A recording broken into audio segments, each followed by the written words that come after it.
Welcome everybody to today's Vision Energy webinar on why versatility matters in utility scale energy storage applications. My name is Matt Barber with Mercom Capital Group, and I'll be the moderator for today's session and will introduce our expert presenter. Just some quick housekeeping. No, your microphone is not broken. All attendees are on mute just to make sure that everybody can hear the presenter clearly. You can, however, use the questions panel on your toolbar to ask questions at any time throughout the presentation. If what is asked is germane to the slide we're on, we'll try and jump in and ask it real quick. Otherwise, we'll go ahead and answer as many questions as we can. We are recording the session, and we'll send out a link to all registrants after the webinar. Today's presenter is Vision Energy's Vice President of Marketing, Mike Renaud. That's him right there. After finishing a triathlon that included swimming in Lake Michigan, hopefully not in January. Mike has over 15 years of experience with businesses focused on deploying clean tech technology with companies such as General Electric, Trina Solar, Moventus, and now Vision Energy. Mike, the floor is yours. Hey, thanks a lot, and thank you everybody for joining today for our 6th webinar in our series. For those of you who are going to be out in Denver next week at the Energy Storage Show, I look forward to seeing you there. Vision will have a booth. The heads of our sales, business development, and commercial organizations are going to be there, so we look forward to meeting with you and discussing your projects. In terms of agenda today, Vision has been, essentially a company for 9 years, but for the past 2 years, we've been actively shipping product into both commercial, industrial, microgrid, and utility scale installations. The focus of this session is on utility scale use cases, and specifically I believe it is 7 or 8 that I list there, whether it's the California IOU RFPs, munis and co-ops, German grid balancing, T&D deferral, utility scale solar and wind, and PJM frequency regulation. We're going to spend some time looking at each one of these and discussing the service mix and how that translates into the requirement for a specific technology with a focus on the ability of that technology to perform both power and energy services from a single platform. So defining versatility. It's often good to step back and kind of look at a year in the life of the grid, right? This is 365 days of the California grid, and you can start to imagine how much power is used every day and what types of resources are needed, whether it's base load, fast ramping, or peaker requirements. This model was made to illustrate, some of the opportunities for storage. So you can see that, when renewable energy is over-generating, you have a big opportunity for capturing curtailed renewables. We all know quite well that energy storage is quite successful at doing things like frequency regulation. More and more we're seeing fast ramping and peak load projects start to get in the mix, and the California utilities are running RFPs for things like spinning reserve, resource adequacy, that are longer duration services. Additionally, when you contemplate maximizing the baseload generation resources, that's basically like driving your automobile at 55 miles per hour all the time, but then using the battery to do the short changes and the short changes in direction so that you can maximize your fuel mileage. That also minimizes your emissions. So for storage on the grid throughout a year, and definitely throughout each day, there's lots of different things that a battery can do. And we're all familiar with this, hopefully by now, if you've attended any of the first 5 sessions. This is the famous Wheel of Revenue from the Rocky Mountain Institute. I love it. I love it because it allows you to look at things like ISO RTO services in the upper right-hand quadrant and utility services in the lower quadrant, and contemplate the types of things that energy storage can do. It's a little complex for this conversation because it also includes the behind-the-meter services, but I'm going to go ahead and hide that, all right, because that's a little bit out of the scope of this discussion. So what we're going to be looking at today are just the wholesale ancillary service markets and the specific utility service markets such as transmission and distribution deferral, resource adequacy, and then as you go up, you can see voltage support, frequency regulation, and spinning reserve, right? So we've always been talking about versatility. So bringing this back to versatility, it's important that we start to classify these services as either power services or energy services. Power services are short burst. They're highly frequent. It requires a lot of oscillation around a fixed state of charge of a battery. An energy services is typically over an hour in duration. It requires the battery to very quickly charge up over that period of time and then discharge in a later period of time. You can see how we've started to classify these as either E for energy or P for power. And this type of classification is going to essentially echo throughout this presentation because it's absolutely critical that as you're designing an energy storage system for a particular use case on the grid, in order to maximize the revenue streams, in order to maximize the NPV and IRR of the project, you want to have a battery that can meet both the energy and the power needs of that particular site that you've landed on. Now, this is a great slide. I'm not going to spend a ton of time on it, but I can drive you to the report that it came from. There's been about 12 different studies, third-party studies, on the potential revenue in dollars per kilowatt of the battery per year from these varying services. And you can see energy arbitrage all the way down through T&D deferral. The studies come back with very different answers, and a lot of that has to do with the particular region studied, the particular ISO regulations, the particular rate structures, both wholesale and retail. I layered in here our favorite specific filter, our lens, by which we like to look at these services from a power and energy standpoint, just to kind of carry that through and give you guys a sense for how versatility in the energy storage system to simultaneously provide power and energy is absolutely critical. So the last slide talked a little bit about the revenue side of a given installation. This is looking more at the total addressable market, right? And what we've done here is we've taken our familiar list of services and we've illustrated them left to right as to whether or not they're a 1-second service, a 1 hour, 4 hour, 6 hour, up to a 10+ hour type of service. And then the good people at the DOE went through and they sort of looked at the North American market and the overall spend in traditional wires-based, substation-based, and peaker plant-based solutions that usually provide these services, and they estimated the total addressable market potential for energy storage systems. If you take that to a global scale, it's about a $600 billion opportunity for batteries alone to provide these services in kind of utility scale applications, and that estimate is probably off by a good plus or minus 20% because a lot of the technology is developing, the price points are coming down, and it's a rapidly changing market.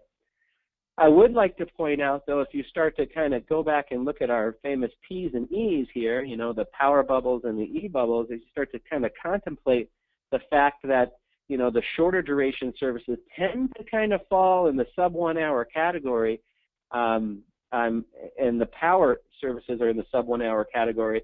And as you go out and you look at where the majority of this total addressable market is, it really starts to pick up right around 2 hours to 6 hours. You tend to find maybe 75% of the total opportunities are in that area, and that kind of correlates with what we were seeing earlier in terms of the majority of the utility services actually being energy services. However, it's important to talk about PJM frequency regulation, because PJM frequency regulation is a power service. It is the majority of the installed base in the North American grid are lithium-ion batteries in merchant plants participating in the PJM market. The guys at GTM kind of called the PJM market a pre-market niche, and I would agree because it is a scenario where you've got a technology that can do a specific service, and you've got a market signal that can actually provide a decent level of return, IRR, NPV, whichever one you want to use. And so I tried to pick a pixel on this graph that's small enough to show kind of what the 300 to 400 megawatts that are installed as lithium-ion right now in PJM represent. And I couldn't find one small enough that the eye could see. But I want us all to recognize that in North American utility scale installations, the PJM market's been getting a lot of attention. And I can't stress this more enough. It is a single service, front of the meter set of installations. They're under some duress right now, and we'll talk about that later, but it's really just the tip of a very, very big iceberg.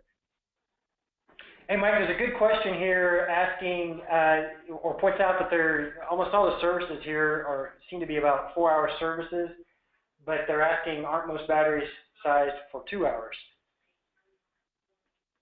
Yeah, so it's interesting. When you're designing a battery, you can size the battery for however long you want. As I was just saying, the majority of the installation in North America are all for single service, front of the meter frequency regulation, and they're lithium-ion batteries sized to the 15 to 25 minute time frame. You're seeing some of the energy storage systems on the utility scale grow up to meet the IOU RFPs coming out of California, which are 4-hour resource adequacy. And so you're seeing the ability of various technologies to essentially applicate themselves for both short duration, for either short duration or long duration. And that's where this conversation is going to really get interesting later when we start to ask ourselves in all these markets, do we really want a battery system that can provide either short duration or long duration? Or is there an energy storage system out there that could provide both? That's a perfect transition to this next slide. And there are a lot of energy storage technologies out there, right? And we're used to seeing them portrayed this way. We're used to seeing energy storage technologies ranked and rated from a system size to a discharge rate, divided up by fast responsing services to T&D and grid support, to bulk power management support. And there's a strong desire by the analyst community and the technical community to try to pigeonhole energy storage technologies to a single service, to a single project size. And as we get into this discussion, if you come away with one thing today, it is that is not how the real world works. How the real world works is if you're a developer of energy storage projects, you're fortunate to have site control on a great piece of land next to an excellent substation, and you're doing everything you can to do as many services as possible to optimize the dispatch profile of the battery to maximize the revenue and maximize the return of your development asset.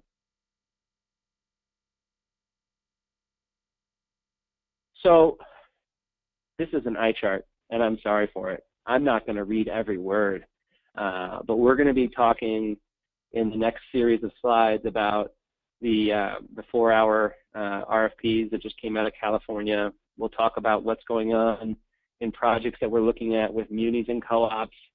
We'll touch on the German grid balancing market, peaker plant replacement. We'll spend a little bit of time looking at what's going on to the installed base in PJM, utility scale wind and solar, as well as T&D deferral. The thing I'd like for the audience to take out of this slide is the right side, right? As we talk to customers, as we speak to developers, independent engineers, financiers, and lenders alike, we're learning that the service mix ranges significantly from energy to power within each site, and this is the real world. This is what we're seeing from the projects, and these are the revenue opportunities and the income opportunities that developers are seeing on the utility scale, okay? And each of them, more and more so, are realizing that they need to avoid sort of the one-trick pony, stranded asset, non-future-proof technologies that are out there. Starting with California IOUs. So I spent the better part of my Christmas break in January together with my team and my supply chain responding to California IOU RFPs coming out of PG&E, SDG&E, and SCE. All the RFPs look pretty similar, right? They required 10 megawatt minimum or 10 megawatt blocks, guaranteed for 10 to 20 years for 4 hours. 4 hours, 10 megawatts at the AC point of interconnection, right? They also went on to say, most of them, that we're only planning on calling on your energy storage system for about 50 days, and they're going to give you a 24-hour notice when they went to go do that. And so just about every developer we were talking to with site control interconnection kind of teed up basically had come to us and said, well, what else can the battery do? And I'd say every single developer, and there were 4, who bid vision on these projects, and there were well over 20 projects where we were bid in, were planning to leverage the ability of the batteries to do ancillary services the other 300 days out of the year. Good demonstration of the requirements in the market driving a need for a system to do both energy and power services. If you guys heard something in the background, that was my water glass shattering at my feet.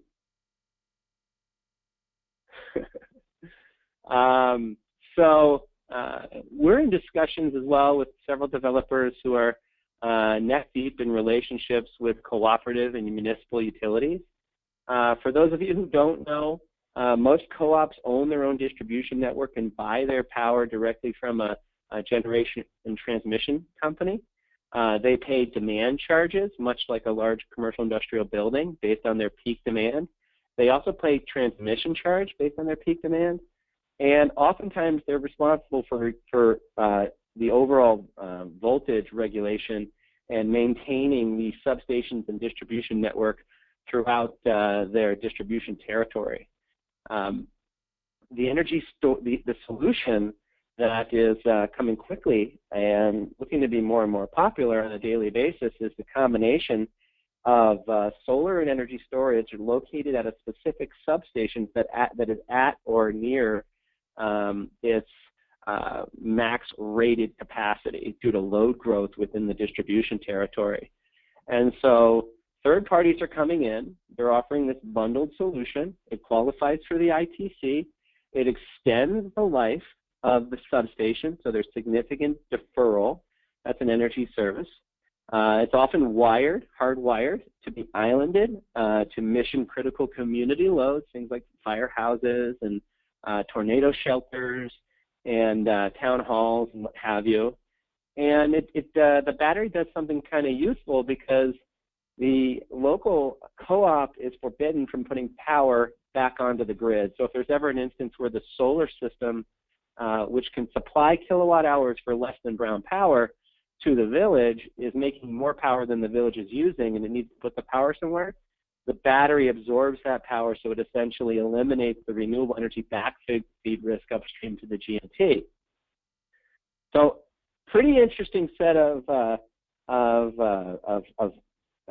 parts coming together, but this is what we're seeing from munis and co-ops. And if it was a power battery or just an energy battery, it could only really do half of what it's supposed to do.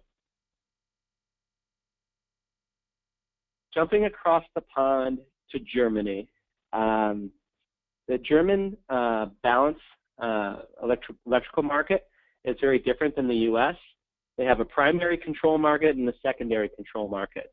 The primary control market is a less than a minute to a 5-minute signal, and the secondary control market is a 5-minute to about a 4-hour signal, depending upon what's needed. It's how they're essentially balancing the overall demand between supply which more and more so is coming from solar and wind and less base load in Germany. And as we're talking to developers and we're looking at projects very closely, what we're seeing is the owners of these storage assets are very interested in being able to make up their own mind on any given day or week or month about whether or not they participate in the primary market or the secondary market. However, to date, 100% of all the batteries that have been announced in Germany have all been short duration lithium ion, and they've all been rushing into the primary control market, and it's starting to look a lot like PJM in terms of their impact on the overall revenue side. When we did a study just recently with a customer, and we came to the conclusion that if one was able to participate in both the primary and the secondary, that project would have the opportunity to drive up to 80% more revenue, given its ability to do both power and energy services. Hey, Mike, real quick before we move on, we had a question asking, are most of the project announcements coming out of Germany for the primary market or the secondary market?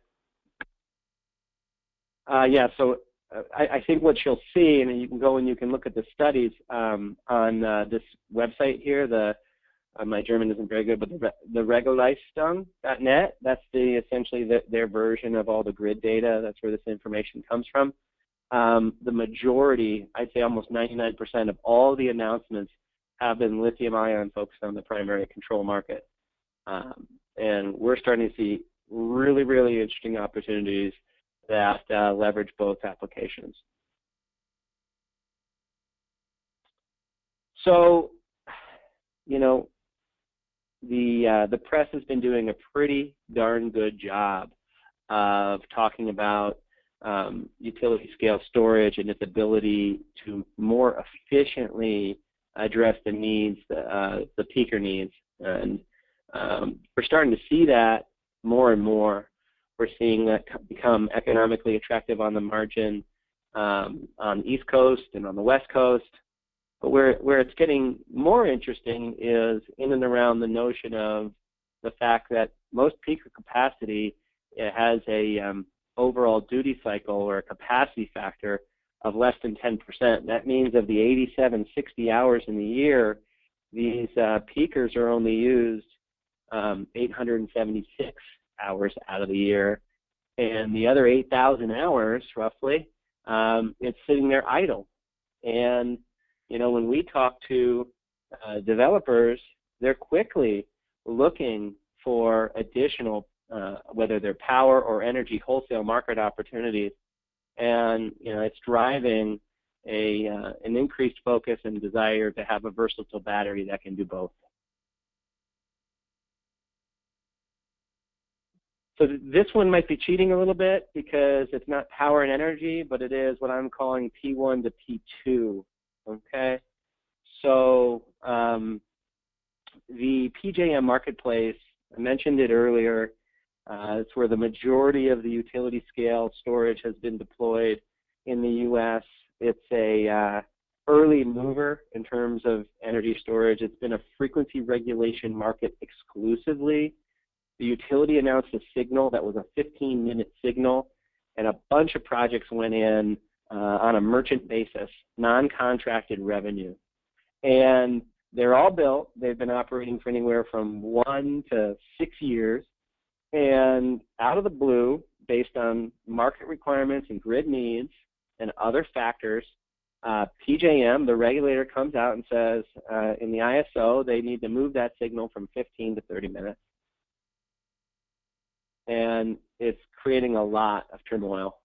You know, I'd say 80% of the batteries are sized to run for 10 years at the 15-minute signal.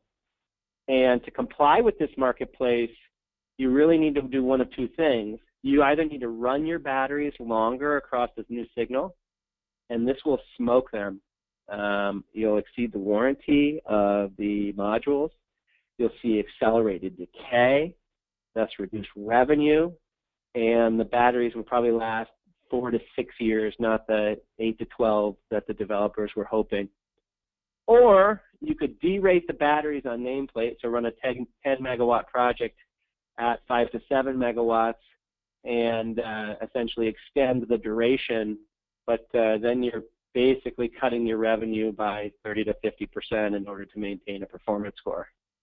So I talk about versatility typically from the perspective of power and energy services, but here's another key opportunity, right? This is P1 to P2. This is the ability to be flexible. This is acknowledging when you're going into a project that you do not know what your service mix is going to be over 20 years, right? And you want to have the flexibility to maximize your income subject to new opportunities that may arise. Moving on from PJM. Sorry, we had a question on the slide. How would new storage systems be designed to be able to accommodate a signal change like that? Sure. Well, I mean, the fact of the matter is that the initial signal, right, everybody engineered their systems to be economically optimized. And I say that in the nicest of ways, right? Everybody, essentially designed around a very tight spec, right? And the only way to avoid that would be to overbuild the systems, which would be adding, at least on the lithium-ion side, adding significant unused capacity, which doesn't necessarily feel like the right thing to do when you're trying to get a project to pencil, especially a merchant storage project to pencil the first time around. And we'll talk a little bit later about how Vision solves this solution, essentially with its ability to, at a flick of a switch or a change of a software code, relatively easily modify its operating profile without any impact on battery life or degradation. Moving quickly, and I know I've been rattling on and on, but getting through the list of utility scale use cases, utility scale solar, right? So the fact of the matter is utility scale solar plants, they tend to make our electricity, between 7 and 9 hours a day. And, the other 17 hours are a big opportunity to provide wholesale services from that particular point of interconnection. And on the power side, it's not always a smooth bell curve like we're used to seeing. You see in the graph here, oftentimes you have potentially big disruptions and shifts in actual power output. And more so, grid operators and utilities are going to be looking for some type of smoothing, some type of shock absorber between the actual solar system and the grid. The energy side is a little bit more interesting. There's a lot of very cool thinking going on in this space by some of the leading EPCs and engineering companies and developers out there. Folks are sort of running out of excellent sites with kind of low-hanging fruit, easy point of interconnection with very low grid upgrade fees. And we're seeing pretty creative things. For years, the ratio typically between the size of the DC block of a solar system, meaning how many megawatts of panels you have, versus the AC rated point of interconnect. For years, people have been building about 115 to 120 megawatts of DC power on a 100 megawatt point of interconnection, or an oversized ratio on the DC block of about 1.2. And what we're starting to see people want to do now is come up to a 100 megawatt point of interconnection and use an energy storage device to couple it to the solar farm and drive the DC-AC ratios all the way up to 1.3, 1.4, and 1.5. It helps the overall solution confidently participate in capacity markets where they can guarantee fixed power for the right amount of time. Other utility scale installations have energy delivery rates that give them a slight premium for delivering in the afternoon. These are energy services. And, the increased capacity factor on the fixed point of interconnect can sometimes help reduce the grid upgrade fees. oftentimes when you do a line interconnection study, whether it's a wind farm or a solar farm, what you're told from the grid operator is that okay, sir, if you put 20 megawatts of power at this point of interconnect, you don't have to pay any upstream or downstream grid upgrade fees. But the moment you go over 20 megawatts of power, over 25, let's say, it's going to be a $5 million grid upgrade fee expense. It's your cost of interconnection. And if you go over 50 megawatts, it's $25 million. So you got this step curve in terms of change of cost as a function of the overall size of your interconnect.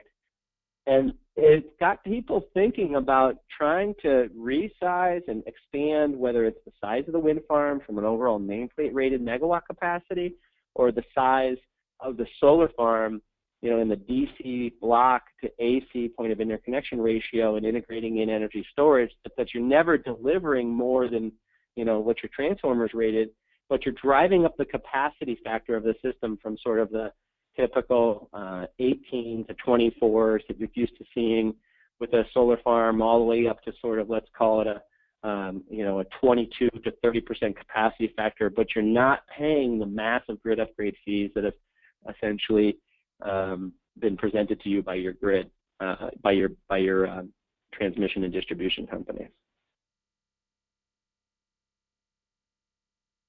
So another 75 gigawatts of wind. Very similar story to the solar piece, right? The idea of shifting night wind to day power, especially in California markets where you have, or Texas markets where some of the overnight prices for spot market delivery of wind power are negative, right? You're starting to see a spread open up, and sometimes it's 3 cents, which isn't so great, but sometimes you could forecast in the future that it might be a 5 to 7 cent spread. And I think with your systems growing with storage, if you couple that with some ancillary service opportunities, you may be able to get to a project IRR that pencils out pretty nice. The last thing I'll talk about there is repowering. Repowering is kind of interesting. What you have right now, I mean, some of the earliest wind farms in North America and in Europe were kind of built in the 2002 to 2006 timeframe, right? So they're 11 to 16 years old, and they tend to be built, those early ones, with turbines that range from the the NEG Micon 750s up to the GE 1.5 megawatt platforms. And turbines today, and the capacity factors are in the, let's call it the high 20s to low 30s. And the turbines today that you can buy have capacity factors that exceed by 10 to 20%, have overall nameplate ratings between 2.3 and 3.5 megawatts. And so you've got this point of interconnection, and you've got all these foundations already poured. You've got a great relationship with your landowner who's loving the monthly payments, who would love to come up with a way to double those monthly payments if you were to go out and rip out the old stuff, put in the new stuff. The new stuff qualifies for the ITC, and the economics pencil out pretty well. The biggest challenge is, how do you then reconnect, let's call it 200 megawatts of wind on a 100 megawatt point of interconnect without getting taken to the cleaners on a grid upgrade expense upstream and downstream? It turns out the histogram of an output of a wind farm is very peaky, even more peaky than a solar farm. And so what that means is that you have a very small number of days when the wind farm is putting out max power. Great opportunity to not paint yourself into a corner as a developer and only and pay the grid upgrade fees for going all the way to 200 megawatts. Better opportunity to deploy a system, get the wholesale ancillary service revenue, reduce the cost of your interconnection, reduce the cost of your grid upgrade fees from repowering, earn a margin on shifting night power to day, earn a margin on eliminating curtailment. I think we're getting to the end of our utility scale use cases, and this is kind of the last one I'll do. But if you look at transmission and distribution deferral, my back of the envelope calculations suggest that there's a $50 billion opportunity in the U.S. alone to avoid the build out of massive new transmission lines and distribution lines using energy storage. The fact of the matter is that most of the grid, nearly all of the grid, it's sized for peak demand, which is 5 to 20% of the year, and the other 75% of the year, it's basically sitting there at 55 to 70% utilization. So we have a massive amount of transmission capacity. We don't have it where we want it, right? We'd like more of it going out to super windy or super sunny areas. But the ability to drop in an energy storage system to essentially charge at night and discharge during peak, and take energy from one side of the substation and transfer it to the other, and essentially act as an arbiter at that point of interconnect is significant. And the other 75% of the year, you're looking for wholesale service revenue potential. And there's a lot of potential there. And that's a unique combination of energy and power. Mike, there's a question here asking about the statement at the bottom of that slide saying that storage could save $50 billion in T&D upgrades over 20 years, but wouldn't most storage systems have to be replaced 2 or 3 times in that span and eating up the potential savings? Wow, Matt, it's almost like I wrote that question. We'll talk later about the lifetime of storage systems, but the fact is that most storage systems today can be warranted for 10 years. Utilities and folks working with project financing and debt financings that are typically on the 20-year time frame are looking for 20-year hardware, and the ability to secure the right project structure is really helped by a 20-year structure. So this is going to sort of begin the commercial part of this. I'm going to go through really quickly, and we'll get to Q&A. It'll be about 5 minutes, but I think it's really important, for those of you who are just getting to know Vision. This is our standard 1 megawatt, 4 megawatt hour building block. It's a lot like the discharge profile of other flow batteries, in that it can deliver full power for right about 4 hours, and then roughly half power for double that, and roughly a third of the power for roughly triple that. Multiple deep cycles today. Like a lot of flow batteries, it's negligible fade for 20 years. So it's able to provide both power and energy services for up to 20 years. This next slide is where we really differentiate ourselves from a lot of the other flow batteries. It's our ability to do high power services. And I call this chart our walking and chewing gum, because we tested our battery, and this data has been reviewed by Black & Veatch, and it's essentially the white paper is available for any customer, anybody on this call who wants to see it. And we've done a little bit over 1 million cycles, but we do this fast power switching. This is 5 seconds full power on, 5 seconds full power off, 5 seconds full power on, 5 seconds full power off, rinse and repeat.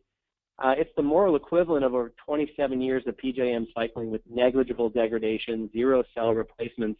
And we're doing this across the complete state of charge, right? And that's important, because if you're going to be a versatile battery, and if you're going to be providing energy services that bring you from 90% to 10% state of charge and back again throughout the lifetime of the battery, and any time you get called upon by your dispatch controls or the economics of the installation want you to, you need to be ready to provide that power service.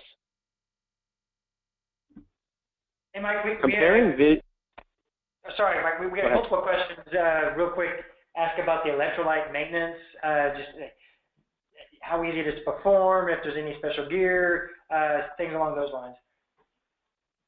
Sure. So, every year a Vision system requires what we call an electrolyte polish.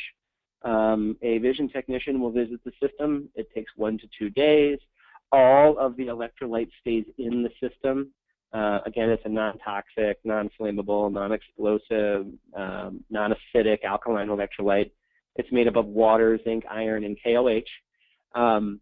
We go out to the system. It's almost like checking the pH in your pool. You take some out. You run the chemistry test right there on site.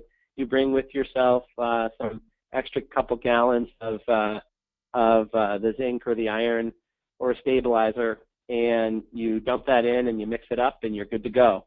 And so it's an annual process.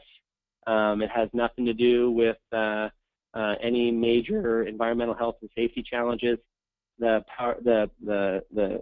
safety equipment is basically goggles, a respirator, and gloves up to your elbows. There's no bunny suits or anything like that.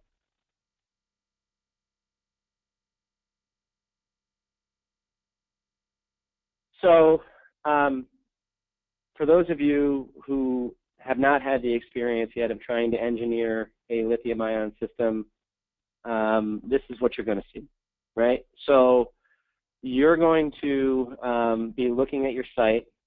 You'll be picking your use case and your service strategy to maximize revenue. And then you're going to call up one of the lithium-ion vendors and you're going to say, I want a battery. And they're going to say, what kind? And you're going to say, what?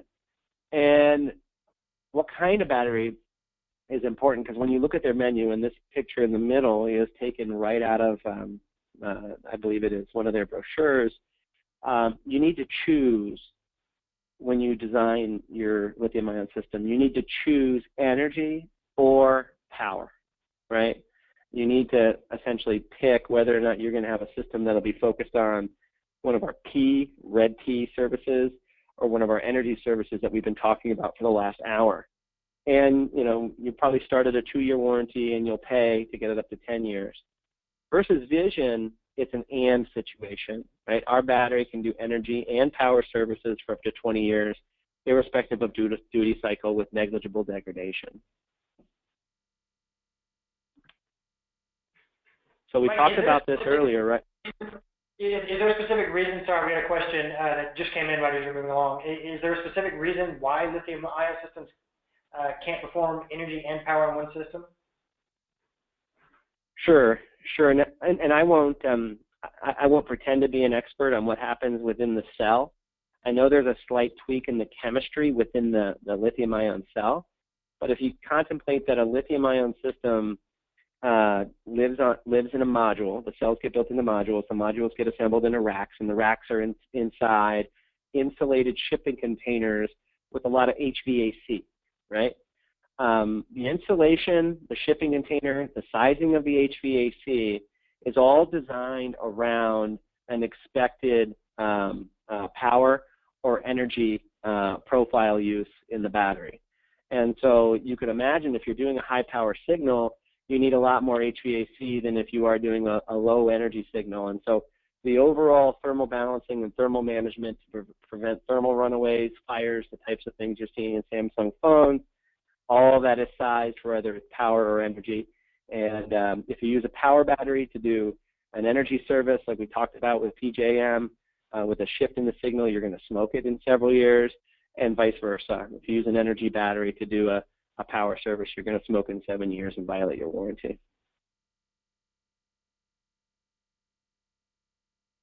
So we've talked a little bit about this. If you recall, we added in the power and the energy in terms of the wheel and revenue from the utility scale side.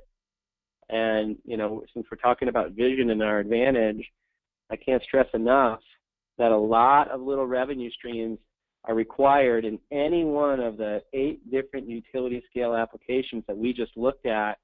It's going to be a combination of power and energy, and our ability to provide all of those from a single platform that can be optimized over time without many changes, or with no changes to the hardware, only simple software modifications that can be done remotely in the network operating center. Essentially gives you a much more flexible system to maximize revenue and help you achieve your goals at the project level. So second to last slide, vision. You know, we've done everything we can, and it's really helped us commercially go out and win in Canada, North America, Europe, India, Africa, and most recently Latin America. We got a lot of projects under construction, a bunch in the field, Everything's made at Jabil. Most of our balance of system is Schneider, power conversion systems and substations and controls. IHI is stepping into the game, and they've developed a pre-integrated and excellent control system. Tier 1 EPC suppliers are now out there and ready and actively bidding turnkey vision systems into many of the leading developers. And so we often get these questions as we're speaking to utilities or IPPs or developers, where can I get a turnkey quote?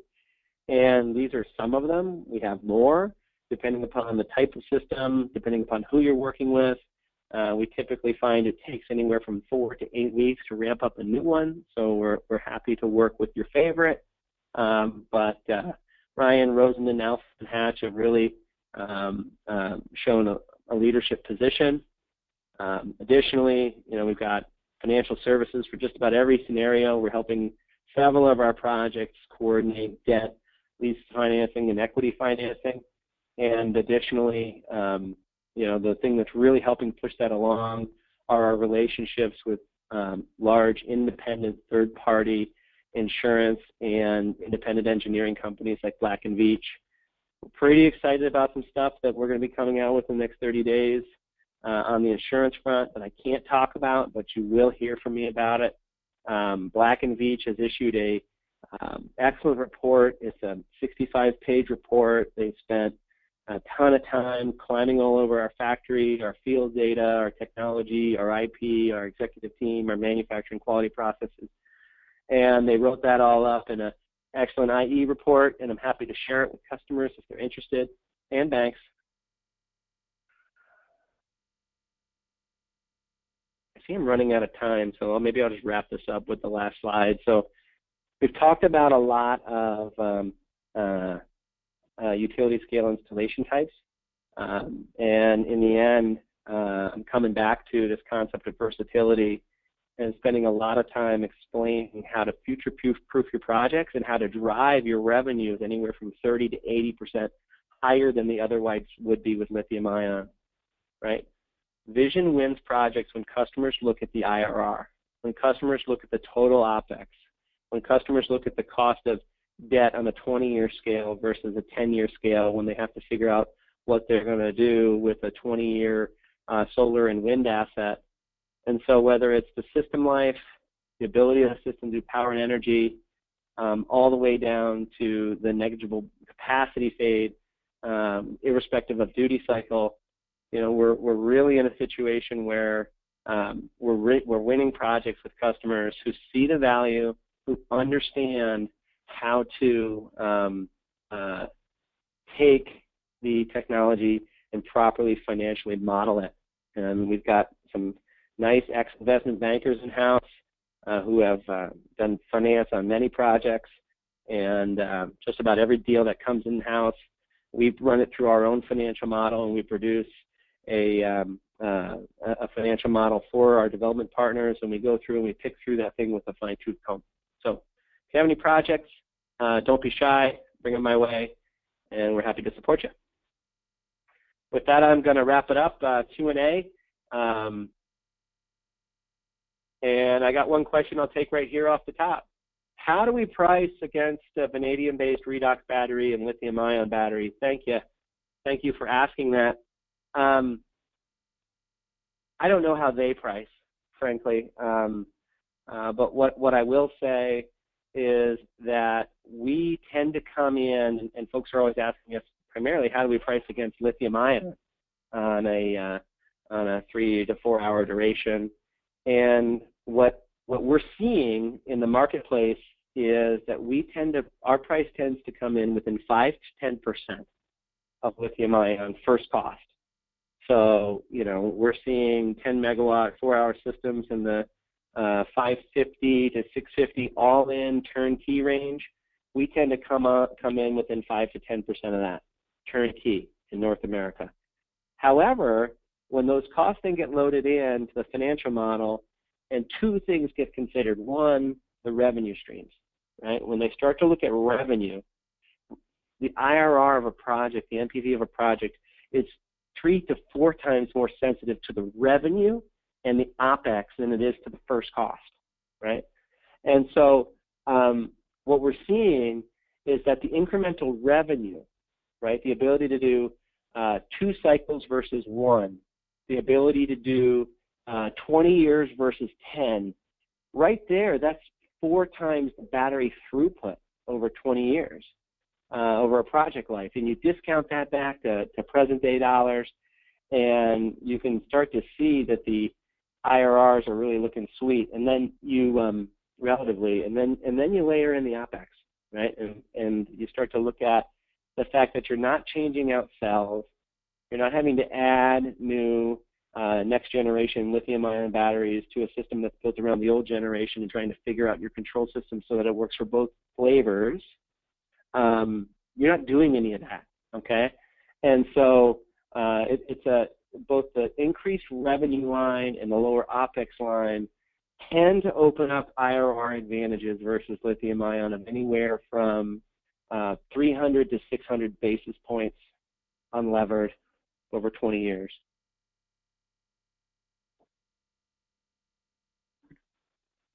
Hey, Mike, another good question we had here was, is there a limit to how big of a system Vision can build? Sure. So earlier when I talked about the 1 megawatt building block, you know, we've had that building block is connected to a standard power conversion system from Schneider. You can take those and you can bundle them on the AC side, right, and wire them up in parallel. And so, you know, there's really no limit. We have a couple bids out there in the 50, 100 megawatt range, and then the big GF200 has a little cousin that's I think right around 80, that can get down to about 60 to 80 kilowatts. And we've got some other power conversion system solutions all the way down there for the commercial, industrial, and microgrid applications.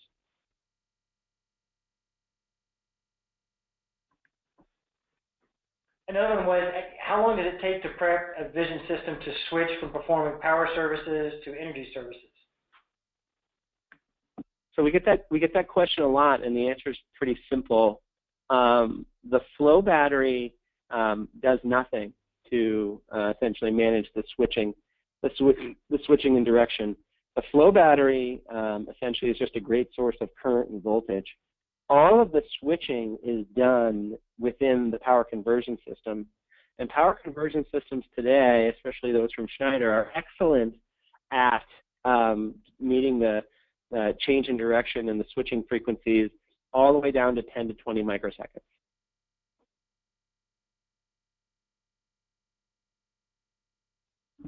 Good time, maybe 1 or 2 more. There was a question asking about the electrolyte, if there's any risk of contamination if it's close to populations or anything like that. Sure, and I'll go back. I know we skipped this slide, but it is important, right? In terms of permitting, siting, and end-of-life recycling, you know, it wouldn't be a Vision presentation if we didn't talk about safety, right? Overall electrolyte safety. And, you know, you've got a handful of the leading, most talked about energy storage technologies up here on my page.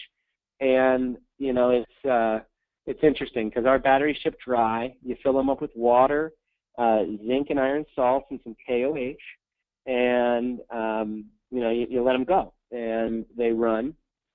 And you know, in many counties in the United States, this electrolyte, the blend of those compounds I just described, is legally sewerable, meaning you could pour it down the sewer and not get sent to jail. We don't recommend that, right? So if you ever needed to, at the end of life, get rid of it, there's a really easy way to neutralize and get rid of it. No big deal. We're about to announce a major project in Germany that's right along a major river. And we had to go through the German Ministry of the Environment to go ahead and get permits to deploy a system there. And essentially the feedback that we got was that, you know, our technology and our chemistry was so benign that we were ready to go, and we received the permit recently. So I'd say that it's a pretty benign solution, especially when you contemplate what you're up against in some of the other chemistries.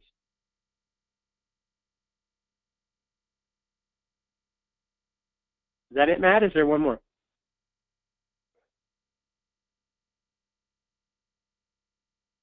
All right. Well, then let's. Oops, there you are. Yeah, that was the last one. All righty. All right. Well, then let's wrap it up. Thank you all for coming. Look forward to seeing a lot of you at ESA next week in Denver. And be on the lookout for the Vision team, and we look to help you out with your project. Have a great day.